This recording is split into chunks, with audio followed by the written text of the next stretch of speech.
Jeffrey Epstein's the bonfire of ഇലൈറ്റ്സ്.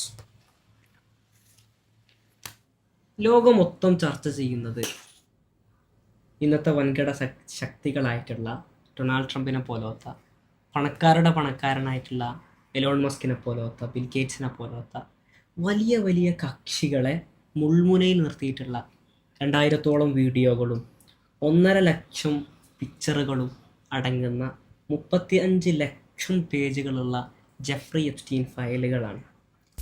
യഥാർത്ഥത്തിൽ ആരാണ് Jeffrey Epstein? എന്താണ് എപ്സ്റ്റീൻ ഫയൽസുകൾ ലക്ഷ്യം വെക്കുന്നത്? 2 പതിറ്റാണ്ടോളം കാലമായി ഇത്രയും വലിയൊരു കുറ്റകൃത്യം എങ്ങനെയായിരിക്കും ഇവർ മറച്ചു വെച്ചിട്ടുണ്ടാവുക? ആക്ച്വലി ജെഫ്രി എപ്സ്റ്റീൻ്റെ ഈ ഒരു കേസ് ജസ്റ്റ് എപ്സ്റ്റീനിൽ മാത്രം ഒതുങ്ങുന്നതാണോ? ഒരിക്കലുമല്ല.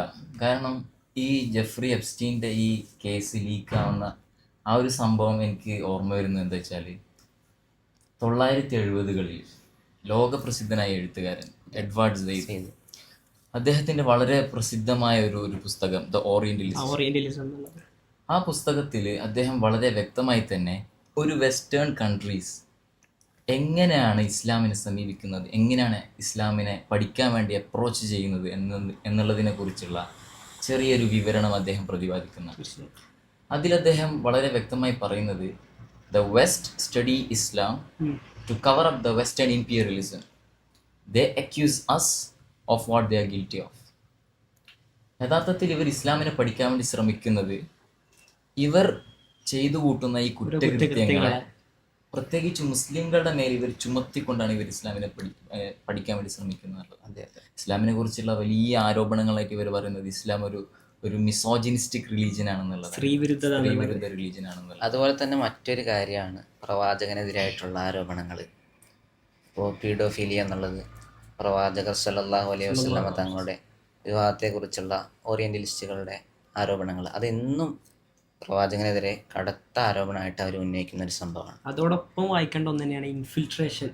മുസ്ലിങ്ങൾ എന്ന് പറഞ്ഞാൽ നുഴഞ്ഞു കയറ്റക്കാരാണ്. ഓരോ രാജ്യത്തേക്ക് അവർ കടന്നു ചെന്ന് അവരുടെ സാമ്രാജ്യം പണിത് ഒരു സീക്രട്ട് കൺട്രോളിങ്ങിന് ശ്രമിക്കുന്ന ആളുകളാണ്. എത്രത്തോളം എന്ന് വെച്ചാൽ 9/11 അറ്റാക്ക് ഉണ്ടല്ലോ, അതിനുശേഷം ഇസ്ലാമിക് ടെററിസം, ഇസ്ലാമിക് വയലൻസ് എന്നുള്ള ഒരു ടെർമിനോളജി തന്നെ ലോകത്തിലേക്ക് ഈ വെസ്റ്റ് കൊണ്ടുവന്നിട്ടുണ്ട്.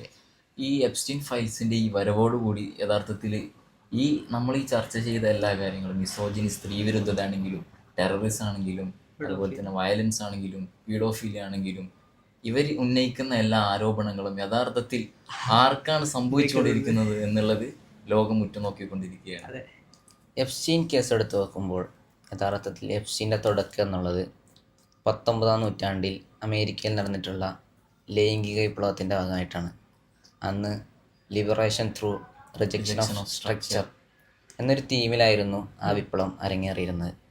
Sex work is real work, my body my choice തുടങ്ങിയ പ്രധാനപ്പെട്ട ആവശ്യങ്ങളായിരുന്നു അന്ന് വിപ്ലവവാദികൾ ആ വിപ്ലവത്തിലൂടെ ആവശ്യം ഉന്നയിച്ചിരുന്നത്.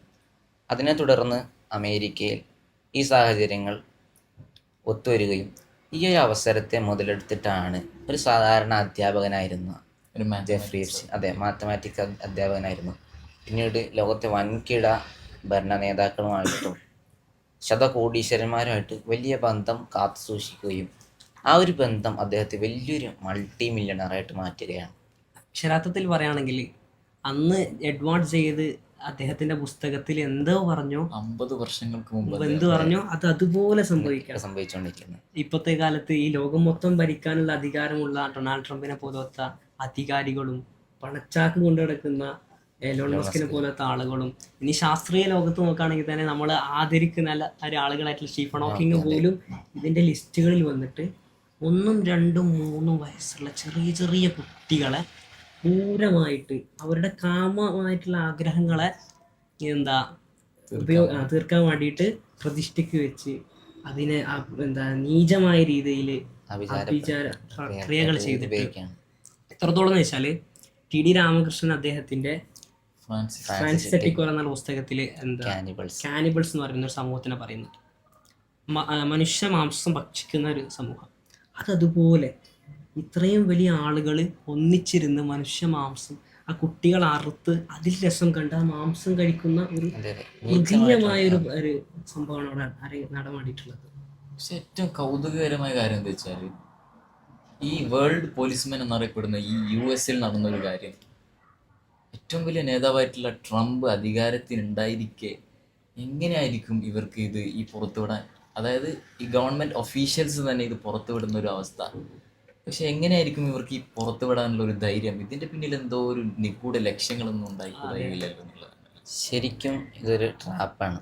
കാരണം തങ്ങൾ അധികാരത്തിലിരിക്കെ തങ്ങൾ ചെയ്ത കൊടും കുറ്റകൃത്യങ്ങൾ ലോകത്തിലെ ഏതൊരു മനുഷ്യനും അതെടുത്തു നോക്കാവുന്ന രൂപത്തിൽ ഒരു ഡോക്യുമെൻ്റ് ഫയൽ രൂപത്തിലാക്കി ലോകത്തിന് മുമ്പിൽ സമർപ്പിക്കുമ്പോൾ ഇവിടെ വ്യക്തമാകുന്നൊരു സംഭവം എന്ന് വെച്ചിട്ടുണ്ടെങ്കിൽ ലോക നിയമവ്യവസ്ഥയ്ക്ക് തങ്ങളെ ഒന്നും ചെയ്യാനാകില്ല എന്നുള്ള വലിയൊരു നഗ്നമായ സത്യമാണ് അതിലൂടെ തുറന്ന് കാട്ടുന്നത്. മാത്രമല്ല ഈ ഫയലുകളൊക്കെ ലോകത്തിന് മുമ്പിൽ സമർപ്പിക്കുമ്പോൾ ശരിക്കും ഇത് ഇവരുടെ ഒരു കൺഫെഷൻ അല്ല, ഒരിക്കലും ഒരു കുമ്പസരിക്കലല്ല ഇത്, മറിച്ച് ഇവരുടെ ഒരു പവർ സ്റ്റേറ്റ്മെൻ്റ് ആണ് ഇതിലൂടെ ഇവർ കാട്ടുന്നത്. മറ്റൊരു കാര്യം, ഈ ഫയലുകളൊക്കെ പരിശോധിച്ച് വരുമ്പോൾ എല്ലാവരും ചെന്നെത്തുന്നൊരു ചോദ്യമുണ്ട്. ജെഫ്രി എപ്സ്റ്റീൻ എന്നുള്ള മനുഷ്യൻ ഇസ്രായേൽ ചാരസംഘടനയായിട്ടുള്ള മൊസാദിൻ്റെ ചാരനാണോ എന്നുള്ള ഒരു ചോദ്യം. അതിൻ്റെ ഏറ്റവും വലിയ തെളിവുകളായിട്ട് പറയുന്നത് ഇസ്രായേൽ മുൻ പ്രധാനമന്ത്രിയായിട്ടുള്ള യഹൂദ് ബരാക്കിനുമായിട്ടുള്ള ജെഫ്രി എപ്സ്റ്റീൻ്റെ കടുത്ത ആത്മബന്ധമാണ്. തങ്ങളുടെ കീഴിൽ ലോകത്തിലെ വൻകിട ശക്തികളെയും എല്ലാ രാജ്യങ്ങളെയും കൊണ്ടുവന്ന് ഈ ലോകം തന്നെ ഒരു സയനിസ്റ്റ് യുക്തികൾക്കനുസരിച്ച് തീരുമാനിക്കുക, ഭരിക്കുക എന്നുള്ളതാണ് ഇതിലൂടെ ജെഫ്രി എപ്സ്റ്റീനിലൂടെ ഈ സയനിസം കാഴ്ചവെക്കുന്നത്. എൻ്റെ ഒരു പേഴ്സ്പെക്റ്റീവ് അനുസരിച്ച് ഈ ഒരു കേസ് ജെഫ്രി എപ്സ്റ്റീൻ ഫയൽസിൻ്റെ അല്ലെങ്കിൽ ജെഫ്രി എപ്സ്റ്റീൻ്റെ ഈ ഒരു കേസ് എന്നുള്ളത് ഒരുപക്ഷെ ഇതിനേക്കാൾ മോശം വരുത്തുന്ന ഈ വലിയ വലിയ ആളുകൾക്ക് ഡൊണാൾഡ് ട്രംപിനൊക്കെ ഒരുപാട് ഷെയിമാവുന്ന അപമാനം വരുത്തുന്ന കാര്യങ്ങൾ ഇതിനപ്പുറത്ത് ഒരു പക്ഷെ നടന്നേക്കാം. അതിനൊക്കെ മറച്ചു വെച്ചിട്ട് ജസ്റ്റ് ജെഫ്രി എപ്സ്റ്റീൻ്റെ ഐലൻഡിൽ മാത്രം ഒതുക്കാനുള്ള ശ്രമമായിരിക്കും ഒരു പക്ഷേ ഇതിന് വേണ്ടി നടന്നിട്ടുണ്ട്. അവർക്ക് ഒന്നുകൂടി നമ്മൾ മനസ്സിലാക്കേണ്ടത് തന്നെയാണ്. എപ്സ്റ്റീൻ എന്ന് പറയുമ്പോൾ ഒരു ജൂതനാണല്ലോ. അതെ. അപ്പോൾ ജൂതന്മാരുടെ ഒരു ചരിത്രം, ഹിസ്റ്ററി നമ്മളൊന്ന് പരിശോധിച്ച് നോക്കുന്ന സമയത്ത് പണ്ട് തിയോഡർ ഹെഡ്സർ മുതൽ ഇന്ന് ബെഞ്ചമിൻ നെതന്യാഹു വരെയുള്ള ആളുകളെ ഒരു അവലോകനം ചെയ്യുന്ന സമയത്ത് നമുക്ക് മനസ്സിലാവും ഒരർത്ഥത്തിൽ ജ്യൂസാണ് പല രൂപത്തിൽ ഇന്ന് ലോകം നിയന്ത്രിച്ചുകൊണ്ടിരിക്കുന്നത് എന്നുള്ളതാണ്. കാരണം ലോകത്തിൻ്റെ വൻകിട ശക്തികളായിട്ടുള്ള ബാങ്കിങ് ആവട്ടെ, ഫൈനാൻസിങ് ആവട്ടെ, അതുപോലെ തന്നെ നമ്മൾ ഉപയോഗിക്കുന്ന റൂട്ടീനായിട്ട് എല്ലാ ദിവസവും ഉപയോഗിക്കുന്ന കാര്യങ്ങൾ, WhatsApp, social platform, social media platform, Instagram മൊത്തം മാർക്ക് സുക്കർബർഗ്, അദ്ദേഹം ഒരു ജൂതനാണല്ലോ.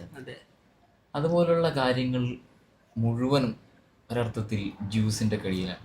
എത്രത്തോളം എന്ന് വെച്ചാൽ ഈ ട്രംപ് വരെ അല്ലെങ്കിൽ അറബ് രാജ്യങ്ങൾ വരെ ഈ ജൂതന്മാരുടെ മുമ്പിൽ മുട്ടുകുത്തുന്ന ഒരു അവസ്ഥ ഇന്ന് നാം കണ്ടുകൊണ്ടിരിക്കുകയാണ്. ഈ US മൊത്തത്തിലൊരു 90 വീറ്റോ പവർ ഉപയോഗിച്ചിട്ടുണ്ടെങ്കിൽ അതിൽ 45 വോട്ടുകളും ഇവർ ചെയ്തിട്ടുള്ളത് ഇസ്രായേലിന് ഒരു ജൂത സംഘടനയാണ്, രാജ്യമാണ്. ഒരർത്ഥത്തിൽ പറയുകയാണെങ്കിൽ ഇതൊക്കെ ഒരു ഡ്രാമയാണ്, നാടകമായിരിക്കും. One of the best actor in this era എന്ന് വേണമെങ്കിൽ നമുക്ക് ഡൊണാൾഡ് ട്രംപിനെ വിശേഷിക്കാൻ പറ്റും.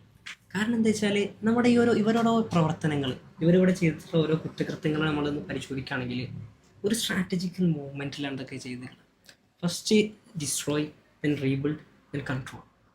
ഫസ്റ്റ് അവർ തന്നെ ഒരുപാട് പ്രശ്നങ്ങൾ ലോകത്തുണ്ടാക്കിയെടുത്തിട്ട് ആ നാട്ടിൽ കൂട്ടക്കൊലകളും ജനസൈഡ് ആക്രമണങ്ങളും ഒരുമിച്ച് അഴിച്ചു വിട്ടിട്ട് എന്നിട്ട് പിന്നെ അവർ തന്നെ ആ നാടിനെ ഏറ്റെടുക്കാൻ മുമ്പ് കണ്ട ഒരു സൊല്യൂഷൻ അവർ തന്നെ ആ സൊല്യൂഷനിലേക്ക് എത്തിച്ച് എന്നിട്ട് അവർ തന്നെ കൺട്രോൾ ചെയ്യുന്ന ഒരു സിസ്റ്റം. ഇപ്പൊ നമ്മുടെ ഗസയില്, ഗ്രീൻലാൻഡില്, വെനസ്വേലയിലൊക്കെ നടമാടിയിട്ടുള്ളത്. ഗസയിലൊക്കെ 57% അവരിനി ഏറ്റെടുത്തിട്ട് അവരുടെ ഭൂമിയാക്കിയിട്ട് ഇനി അവിടെ ഓരോ കൺട്രോളാക്കി. എന്നിട്ട് അവസാനം അവർ പറയും we are the peace makers, ഞങ്ങളാണ് സമാധാനം ഉണ്ടാക്കുന്ന ആൾക്കാർ. അതോടൊപ്പം തന്നെ 8ഓളം യുദ്ധങ്ങൾക്ക് ഞാനാണ് സമാധാനം ഉണ്ടാക്കിയെന്നുള്ള അത്തരത്തിലുള്ള വാദങ്ങളൊക്കെ. എനിക്കതൊക്കെ പറയുമ്പോൾ ഓർമ്മ വരുന്നത് വിശുദ്ധ ഖുർആനിൽ അല്ലാഹു സുബ്ഹാനഹു വ തആല പറയുന്നുണ്ട്, വഇദാ ഖീല ലഹും ലാ തുഫ്സിദൂ ഫിൽ അർദ്, നിങ്ങൾ ഭൂമിയിൽ പ്രശ്നം ഉണ്ടാക്കാൻ പാടില്ല. ആ സമയത്ത് അവർ പറയും ഖാലു ഇന്നമാ നഹ്നു മുസ്ലിഹൂൻ, ഞങ്ങൾ സമാധാനം ഉണ്ടാക്കുന്ന ആൾക്കാരാണ്, we are the peace makers. അതുപോലെ സംഭവിക്കുന്ന ഒരു സമ്പ്രദായം അല്ലെങ്കിൽ ആ ഒരു സിസ്റ്റം, ഒരു കാഴ്ചയാണ് നമുക്കിപ്പോൾ കണ്ടുകൊണ്ടിരിക്കുന്നത് അല്ലേ. പ്രധാനമായിട്ടും ഇന്ന് ലോകത്ത് നടക്കുന്ന എല്ലാ കുറ്റകൃത്യങ്ങളും ഇസ്ലാം നിഷേധിച്ച കാര്യങ്ങളാണ്. ഇപ്പോൾ നമ്മളെടുത്ത് നോക്കിയാൽ ഡ്രഗ്സ് ആവട്ടെ, ഇമ്മോറൽ ട്രാഫിക്, യൂഷറി, പലിശ എന്നുള്ളത്, ഇതൊക്കെ ഇസ്ലാമിൻ്റെ അടിസ്ഥാന തത്വങ്ങളിൽ 7 വൻകുറ്റങ്ങളിൽ വളരെ ശക്തമായിട്ട് എണ്ണിയിട്ടുള്ള കാര്യങ്ങളിൽ പ്രധാനമായിട്ട് എണ്ണിയിട്ടുള്ള കാര്യങ്ങളാണ് ഇവയെല്ലാം. ഇതെല്ലാം പ്രൊമോട്ട് ചെയ്യുക എന്നുള്ളതാണ് ഇവരുടെ ഒരു സംഭവം. മാത്രമല്ല, ഈ യഹൂദികൾക്കിടയിൽ ഒരു ദേവനുണ്ട് വരുത്, ഒരു സാത്താനിക് ദേവൻ. ഒരു വിശ്വാസം ആ ദേവന് കുട്ടികളുടെ ചോര അതൊക്കെ സമർപ്പിക്കുമ്പോൾ തങ്ങളുടെ ഐശ്വര്യവും സമ്പത്തും വർദ്ധിക്കും, ലോകത്ത് ഒരുപാട് കാലം തങ്ങൾക്ക് ജീവിക്കാൻ കഴിയും എന്നുള്ള അങ്ങനെ കുറേ സംഭവങ്ങളുണ്ട്. മാത്രമല്ല, സിഹിറിൻ്റെയൊക്കെ ഏറ്റവും വലിയൊരു തരംഗം കൂടിയാണ് ജ്യൂസുകൾ ഇന്ന് ലോകത്ത് നടത്തിക്കൊണ്ടിരിക്കുന്നത്. ഇസ്ലാം എന്താണോ കൽപ്പിക്കുന്നത് ആ കാര്യങ്ങളൊക്കെ ഇവർ പ്രൊമോട്ട് ചെയ്യുന്ന ഒരു രൂപത്തിലാണ്. ഇവിടെ തന്നെയുള്ള വേറൊരു പ്രശ്നം എന്താണെന്ന് വെച്ചിട്ടുണ്ടെങ്കിൽ, നമ്മൾ തുടക്കത്തിൽ പറഞ്ഞു സെക്ഷൽ റവല്യൂഷനിൽ അന്ന് അവരുടെ തീം എന്നുള്ളത് liberation through rejection of structure വേണ്ട. അതന്നെയാണ് ഇന്ന് ലോകത്ത് നടക്കുന്ന ഏതൊരു കുറ്റകൃത്യം എടുത്തു നോക്കുമ്പോഴാണെങ്കിലും ഒരു സ്ട്രക്ചർ ഇല്ലായ്മ നമുക്ക് അനുഭവപ്പെടും. മതത്തിന് ആവശ്യമില്ല എന്നുള്ളതാണ് ഇന്ന് ലോകത്ത് നടക്കുന്ന പല കുറ്റകൃത്യങ്ങൾക്കും കാരണങ്ങളായിട്ട് പഠനങ്ങൾ അടിവരയിടുന്നത്. മതം വേണ്ട, മനുഷ്യൻ നന്നായാൽ മതി എന്നൊക്കെ പറഞ്ഞിട്ടുള്ള ഒരുപാട് ഇന്നത്തെ നിയോ ലിബറലിസ്റ്റുകൾ, നമുക്കറിയാം. അപ്പോൾ ഇവരൊക്കെ പറഞ്ഞു വെക്കുന്നത് എന്താണ്, മതമൊന്നും വേണ്ട, മനുഷ്യൻ നന്നായാൽ മതി. പക്ഷെ ഇന്ന് നാം നോക്കുന്ന സമയത്ത്, പ്രത്യേകിച്ചും എപ്സ്റ്റീൻ ഫയൽസിൻ്റെ വരവോടുകൂടി ഇന്നത്തെ ലോകത്തിൻ്റെ തന്നെ വലിയ നിരീശ്വരവാദികളുടെ ഒരു നേതാവായി കണക്കാക്കുന്ന റിച്ചാർഡ് ഡോക്കിൻസ്, അതുപോലെ തന്നെ പണ്ട് നമ്മൾ പഠിച്ചിരുന്ന സ്റ്റീഫൻ പിങ്ക്, ലോറൻസ് ക്രോസ്, ഇങ്ങനെയുള്ള ഒരുപാട് ആളുകൾ അവരുടെ ഫോട്ടോകളും വീഡിയോകളും ക്ലിപ്പുകളും ഈ എപ്സ്റ്റീൻ ഫയൽസിലൂടെ പുറത്തു വരികയാണ്. യഥാർത്ഥത്തിൽ ഇവരൊന്നും ഈ മതത്തിനെതിരെ അഴിച്ചുവിടുന്ന ഈ ആക്രമണങ്ങളും വിമർശനങ്ങളും ഒരു നന്മ ഉദ്ദേശിച്ചിട്ടല്ല, ചൂഷണം ചെയ്യാനുള്ളതാണ്. നേരെ മറിച്ച് നമുക്ക് ഇസ്ലാമിൻ്റെ ഒരു കാഴ്ചപ്പാടിലേക്ക് വരികയാണെങ്കിൽ, ഇസ്ലാം എല്ലാത്തിനും ഒരു സ്ട്രക്ചർ, ഒരു നിയമസംഹിതി മുന്നോട്ട് വെക്കുന്നു എന്നുള്ളതാണ്. അപ്പോൾ ആ ഒരു നിയമസംഹിതി ഇപ്പോൾ ഇസ്ലാമിൻ്റെ സ്ത്രീകളുടെ കാര്യത്തിലാണെങ്കിൽ സ്ത്രീ വസ്ത്രധാരണ, അല്ലെങ്കിൽ പുരുഷന്മാരുടെ കാര്യത്തിൽ വയലൻസിൻ്റെ കാര്യങ്ങളിൽ, എല്ലാ കാര്യങ്ങളിലും വ്യക്തമായൊരു നിലപാട് ഇസ്ലാം മുന്നോട്ട് വെക്കുന്നു എന്നുള്ളതാണ്. ചുരുക്കി പറഞ്ഞാൽ ഇസ്ലാം മതം എന്ത് മുന്നോട്ട് വെച്ചോ, ധാർമ്മികപരമായിട്ടുള്ള എന്ത് മൂല്യങ്ങൾ മുന്നോട്ട് വെച്ചോ, സമാധാനത്തിൻ്റെ, സഹിഷ്ണുതയുടെ, സാഹോദര്യത്തിൻ്റെ, സഹനത്തിൻ്റെ ആശയങ്ങളെ അതുപോലെ മനുഷ്യ ജീവിതത്തിലേക്ക് കൊണ്ടുവരികയാണെങ്കിൽ ഇനിയൊരു ലോകത്ത് ഇത്തരമൊരു എപ്സ്റ്റീൻ ഉടലെടുക്കുകയില്ല എന്ന് തന്നെ നമുക്ക് പറയേണ്ടതുണ്ട്.